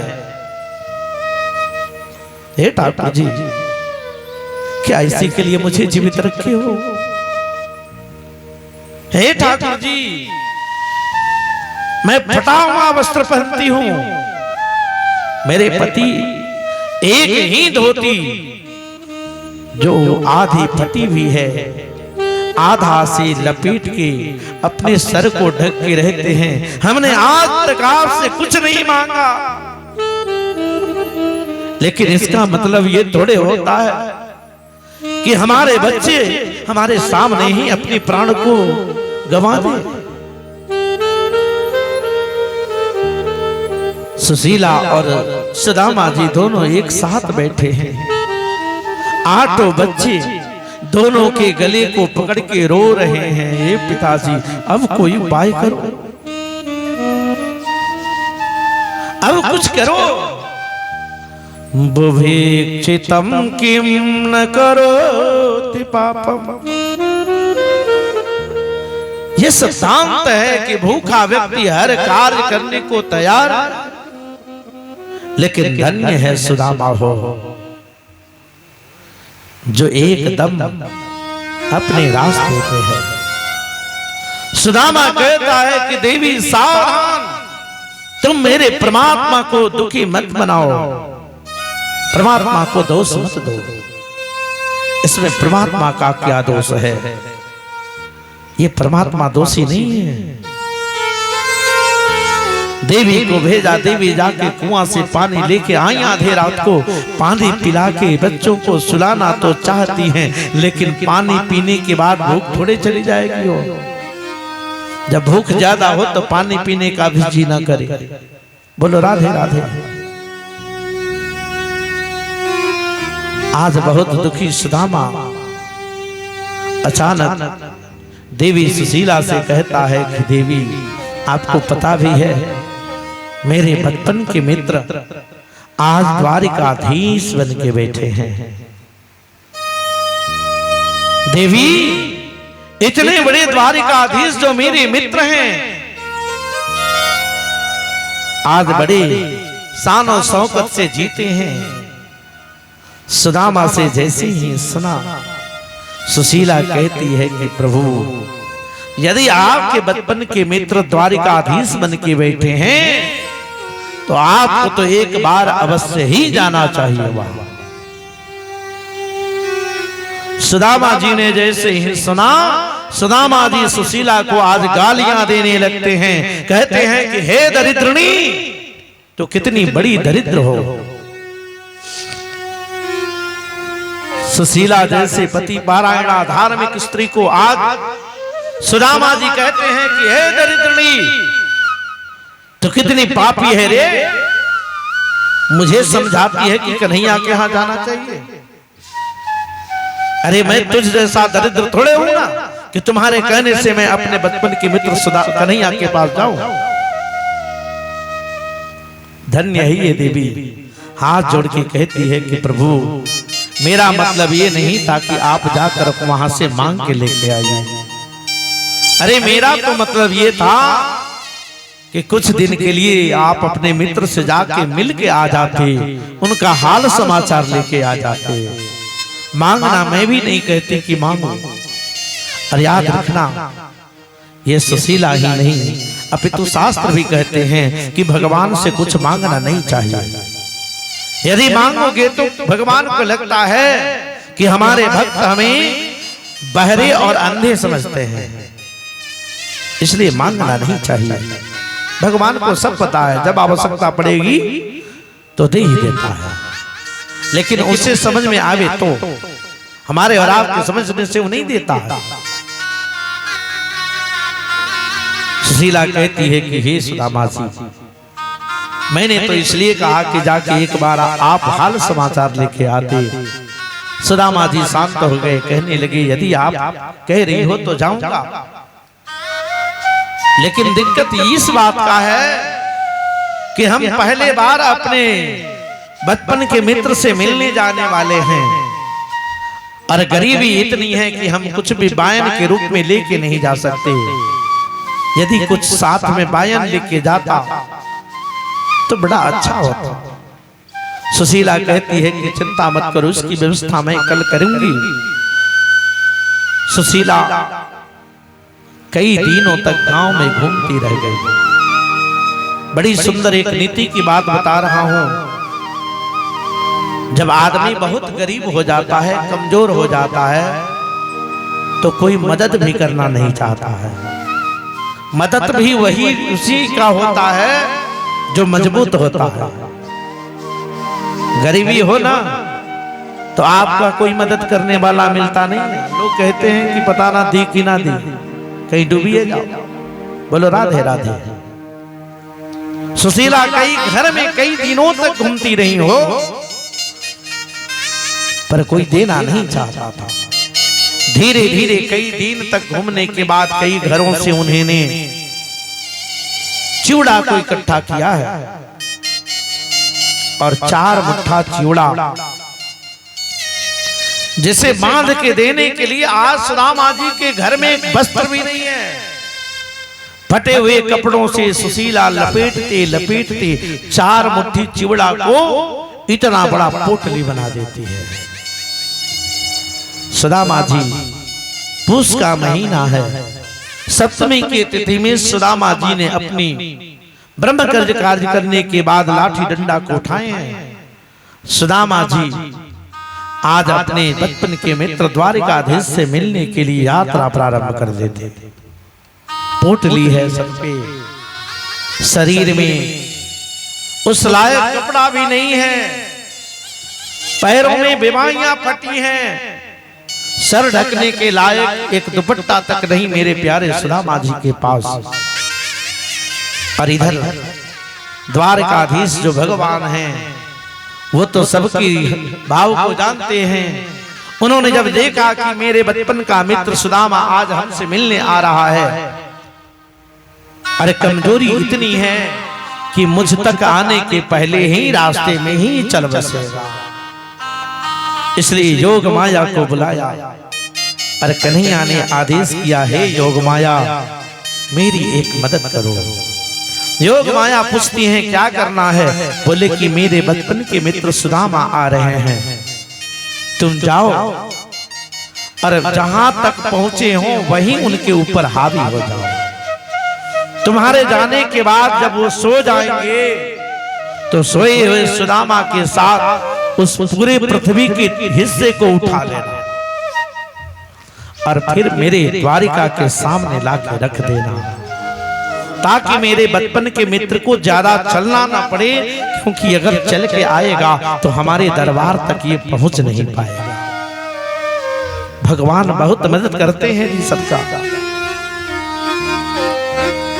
वैसा ही हुआ, मेरे प्यारे सुदामा जी को योग माया ने लाके आज द्वारिकाधीश के महल के सामने वहीं छोड़ दी और जैसे ही वहां से योग माया हटती है, अचानक इनकी निद्रा टूटती है। सामने द्वारिका का महल दिख जाता है। मेरे प्यारे, अपनी लाठी डंडा पोटली उठाई और ठीक दरवाजे पे पहुंचे हैं, जहां दो पहरेदार दरवाजे पे खड़े होके सुदामा जी को अंदर नहीं जाने दिए।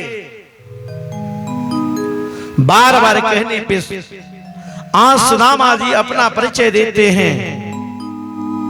जाके अपने द्वारिकाधीश कन्हैया से सुना दो। देखो देखो ये गरीबी भी, ये गरीबी का हाल, कृष्ण के दर पे विश्वास लेके आया हूँ।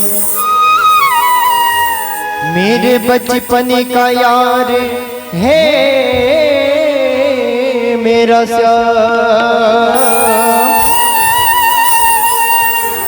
यही सोच कर मैं आस लेके आया हूँ।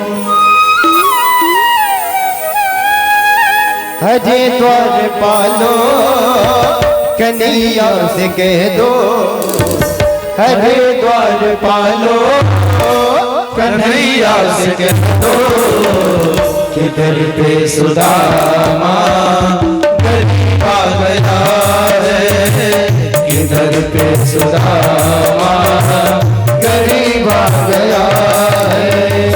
भटकते भटकते न जाने कहाँ से, भटकते भटकते न जाने कहाँ से, तुम्हारे महल करीब आ गया है, तुम्हारे महल के करीब आ गया है। हरि बोलो, जय श्री राधे।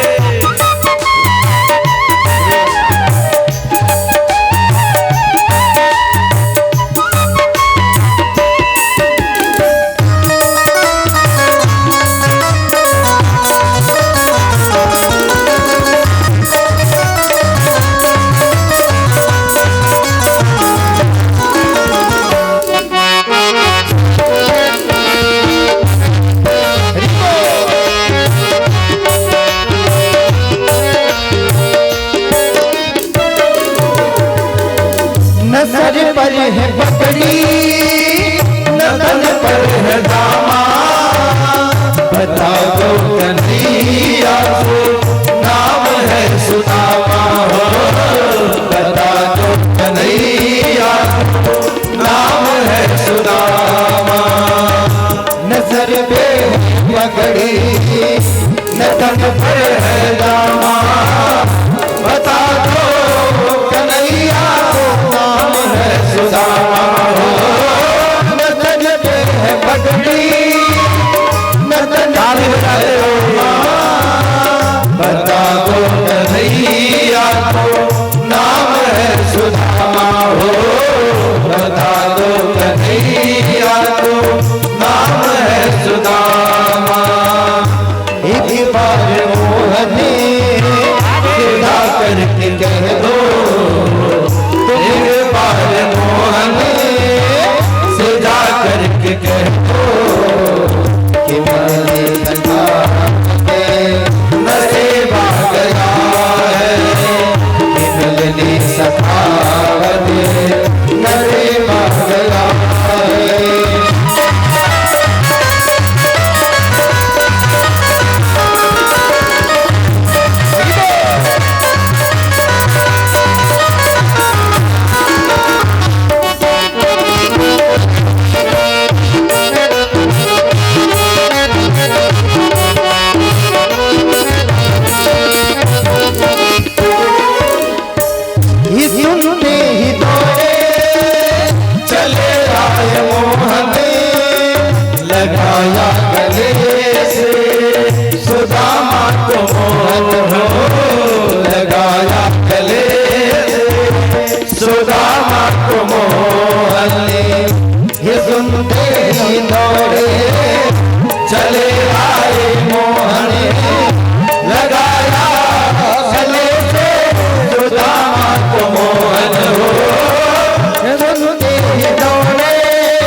अचंबा ये मेहमान कैसा अजीबा गया है, ये मेहमान कैसा अजीबा गया है।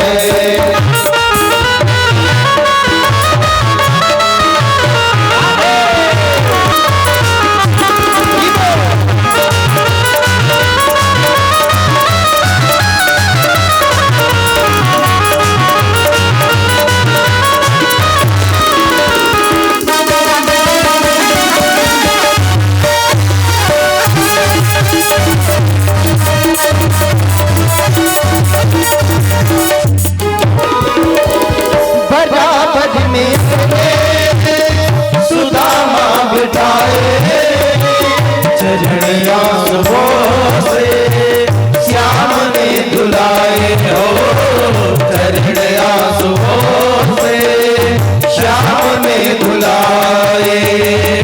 बराबर में अपने सुदामा बैठाए चरणिया से श्याम ने दुलाए हो, बराबर में अपने सुदामा बैठाए चरणिया से श्याम ने दुलाए हो, चरणिया से श्याम ने दुलाए। न घबराओ प्यारे जरा तुम सुदामा, न घबराओ प्यारे जरा तुम सुदामा, खुशी का समय करीबा गया है, खुशी का समय करीबा गया है। अरे बाल पालो कन्हैया से कह दो, अरे बाल पालो कन्हैया से कह दो, इधर के स्वामी करीबा गया है, इधर के सुदामा करीबा गया है, इधर के सुदामा करीबा गया है, इधर के सुदामा करीबा गया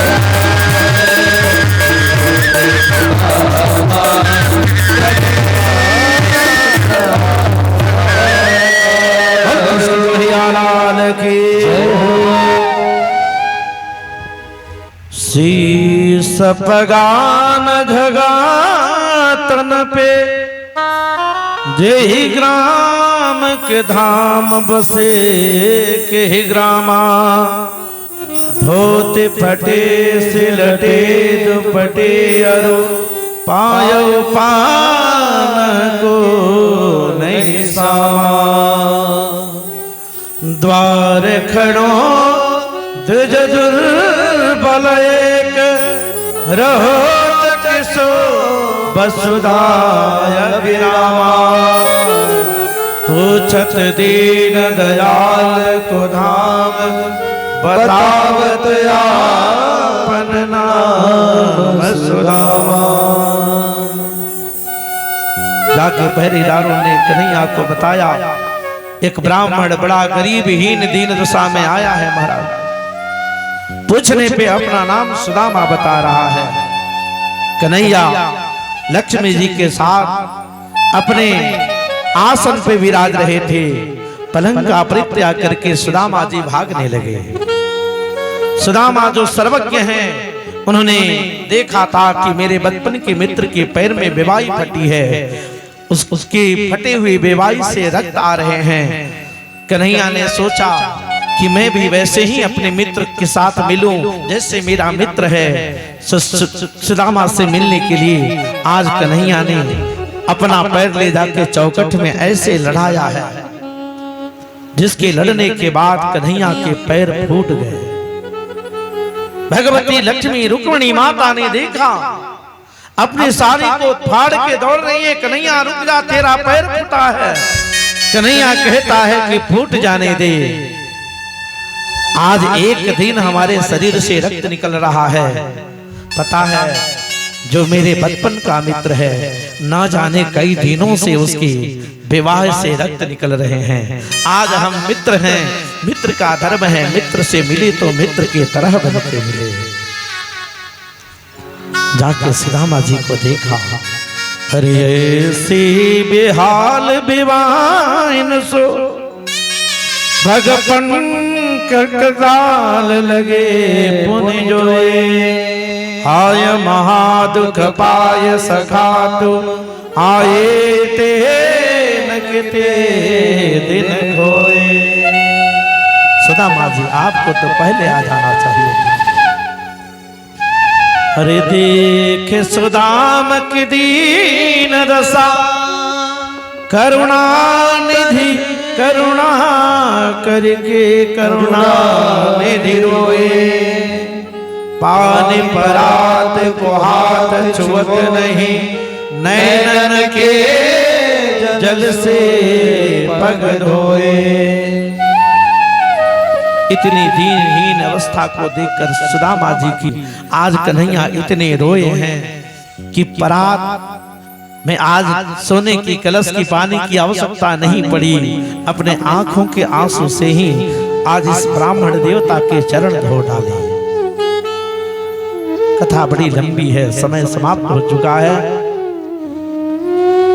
मेरे प्यारे, बाद में सुदामा जी को ले जाके अंतःकरण में बैठाया, भोजन पानी की व्यवस्था हुई, सुदामा जी के हाल चाल हुए। सुदामा जी से पूछा कन्हैया ने, हे भैया बूढ़े हो गए हो, एक साथ हम पड़े हैं, क्या तुमने शादी की कि नहीं? सुदामा जी ने कहा कि भैया शादी भी हो गई, 8 बच्चे भी हो गए। कन्हैया कहता है कि जब भाभी जी आ गई होंगी तो मेरे लिए जरूर कुछ दिया होगा।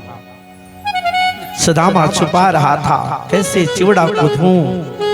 कन्हैया ने सोचा कि इसके संकोच को दूर करना चाहिए। आज अपने उस बिस्तर पे ही जबरदस्ती कन्हैया ने सुदामा जो छुपा के रखे थे पोटली को खींच लिया है और कैसे खोलते हैं।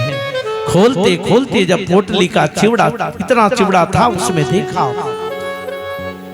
मन में बहुत गलानी भी हुई। उठाया है, अरे आगे कहो यसमात्मा प्रभु, दीन दयाल सदा हरि व्यापो। दीन दयाल भगवान कन्हैया आज सुदामा के चिवड़े की पुटली को खोलते हैं और कहते हैं कि सुदामा जी, आपने तो बड़ी अद्भुत चीज लाई है। और उस खोले हुए पोटली से थोड़ा सा चिवड़ा, एक मुट्ठी चिवड़ा को निकाला है। हाथ गयो प्रभु को कमला, कहो कहाँ तुमने चित धारो। आज कन्हैया के हाथ को लक्ष्मी भगवती पकड़ी है। एक मुट्ठी चिवड़ा खाने तक लक्ष्मी शांत बैठी थी, दूसरी मुट्ठी भी खाने तक शांत बैठी थी हो, तीसरी मुट्ठी खाते ही आज आके अपने पति का हाथ पकड़ती हैं और कहती हैं कि हे नाथ, आपने मन में क्या विचार किया है कि ये कर रहे हो? तंडुल खाय मुट्ठी दुई दिन, दियो तुमने द्वयलोक विहारी। 2 मुट्ठी चिवड़ा खाए हमने नहीं बोला, क्योंकि तुमने 2 लोक दे डाले। खाय मुट्ठी तीसरी अबनाथ, कहाँ निजवास किया से बिचारी। ऐसा तो नहीं कि तीसरी मुट्ठी खा के ये जगह भी देके शंकर जी की तरह भिखमंगा बन के अपने भीख मांगोगे। हरि रंग कहीं आप समान कियो, इस भिखमंगी को अपने बराबर बना दिया तुमने। हरि रंग कहीं आप समान कियो, अरे आप पहुंचा हत होत भिखारी। अब आप भिखमंगा बनना चाहते हैं क्या? और इतना सुनना था कि कन्हैया गुस्सा में आ गए और लक्ष्मी जिस हाथ को पकड़ी थी इतना जोर से जा रहे कि लक्ष्मी कुछ दूर पे जाके गिर पड़ी और हमारे प्रभु ठाकुर जी कहते हैं, अरे क्यों विषमे विषमान कियो तुम, खान दियो नहीं एक ही पंका। एक मुट्ठी की तो और बात थी, क्यों रोकी हो तुम, क्या अधिकार है तेरा? लक्ष्मी कहती है कि मैं आपकी पत्नी हूं, इस नाते आपको रोका है मैंने। भगवान कहते हैं कि भामिनी मोहि जीवाय भली, विधि कौन रहो जग में नर रंका। हे लक्ष्मी, ये तुम्हारी विचारधारा है कि दुनिया के लोग गरीब रहे, तुम अमीर रहो, लेकिन मेरी विचारधारा है कि चाहे मैं गरीब हो जाऊं, दुनिया का हर आदमी अमीर हो जाए। लोग कहे हरि नाम दुखी, यह जात कलंक नहीं ये कलंका। अरे तुम भूल गई क्या? वो दिन भूल गई जिस दिन तुम मेरे पास चिट्ठी लिखी थी। अगर ये कोई ब्राह्मण नहीं होता तो ये चिट्ठी हमारे तक नहीं आती। आज जो तुम राज रानी बन के बैठी हो, इन ब्राह्मणों के कृपा से बन के बैठी हो लक्ष्मी, वरना न चिट्ठी आया होता और न तो मेरे यहाँ दुल्हन बन के आई होती। अनंत में सुदामा जी कुछ दिन रहने के बाद वहां से विदा हुए। कन्हैया ने बहुत सारी लीला की। आइए थोड़े से बहुत अल्प समय में ही हम